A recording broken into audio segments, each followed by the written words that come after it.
The 2016 election results were stupefying. I took a self-portrait I had started and painted myself into a bar with a TV electoral map behind me, and made myself look as bewildered as I felt. I have never been a fighter, but I gradually realized a battle for the soul of my country was underway, and my painting, good or bad, art or propaganda, was going to enlist for the duration. Trump's or mine.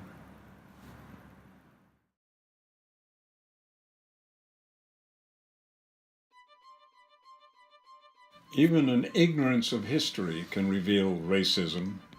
When Trump heard the name Frederick Douglass, he bragged as if he were his employee that he was doing a brilliant job. So I found a photo and made a painting of Frederick Douglass, the most famous 19th century Black American, an escaped slave, abolitionist, and great orator, standing with the man he had passionately urged to make the Emancipation Proclamation. Imperfect as we all lie sometimes. But it's rare to have a virtuoso, habitual liar in the White House. Charitable as we'd like to be, accepting that Trump really believes much of what he says would make the problem even more hazardous to the health of our country and our planet. The Leadership Conference on Civil and Human Rights, tracking key Senate votes, gave Senator Jeff Sessions the score of 0.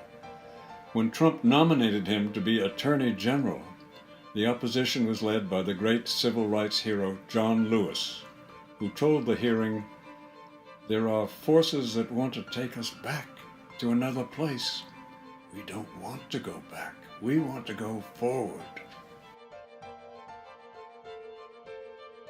The holy man Grigor Rasputin, advisor to Tsar Nicholas, told him he should personally lead his armies against the Germans in 1915, resulting in horrendous losses that helped bring on the revolution.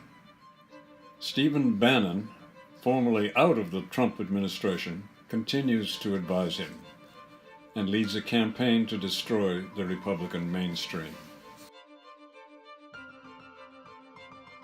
Vladimir Putin hovers over us with bad intentions, burning with old resentments, strangely admired by our president, who continues to deny his meddling, or even to defend next year's elections. The famous Trump dossier, some of it proven to be true, keeps alive the old blackmail question. What does this guy have on that guy? The no-knock, early-morning armed FBI raid on Paul Manafort's home raised the heat of Robert Mueller's investigation and sent a message to those with information to offer.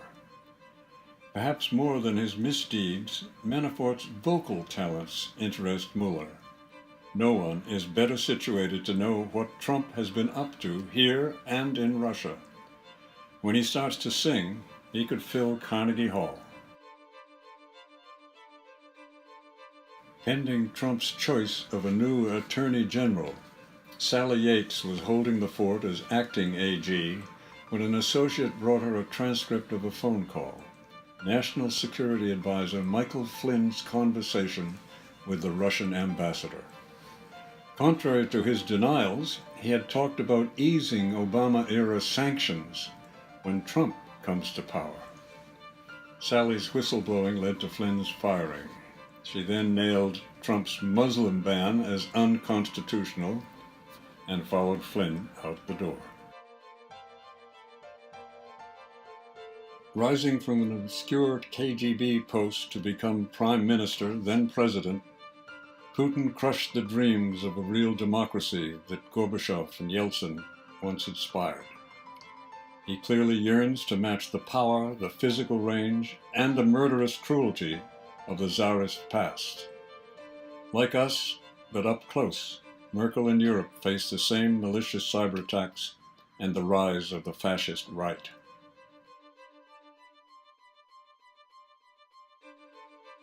We know Trump was not behind the wheel of the killer's car in Charlottesville, but his long encouragement of violence hovered over the vicious parade of neo-Nazis and Klansmen. Heather Heyer's mother said, "They tried to kill my daughter to shut her up. Guess what? You just magnified her." So far, there seems to be no remedy on earth for the plague spreading from the White House, so I look to the stars. Somewhat tattered in reputation, old Sigmund did make our introspections a little deeper, and clearly knows a nutcase when he sees one.